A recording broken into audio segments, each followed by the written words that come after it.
standing here on the shared path promenade that runs along the Gold Coast, and if you wanted to cycle in complete safety, well, it gives you that opportunity, you see.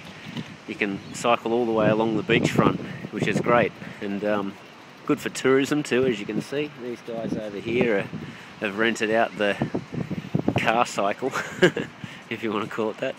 It's certainly not a velomobile. But the problem is that authorities never see recreational cycling as an essential thing. And for many people, it can be. For 40% of the population, it's potentially the way to cycle to work without fear of cars. And you can see it's blocked off here. There's no chance of cycling through there if that was your way home from work. If you were riding home from work along the coast, well, you get squeezed over here into the old vehicular cycling scenario where we see up there's a bike path, quickly turns into nothing. You get squeezed through the intersection with the cars. So you run the gauntlet all of the time.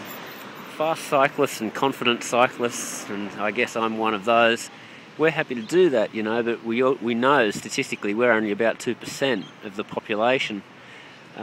Meanwhile, an untapped 30 or 40% of any given population would be quite happy to cycle to work along a protected promenade like that one over there. So while it seems like a good idea to use that as a market, to give it up as a market space, well, you've got to look at the cost. One of the costs is that you're not really encouraging bicycle transit in these kinds of safe ways that non-confident cyclists are comfortable with.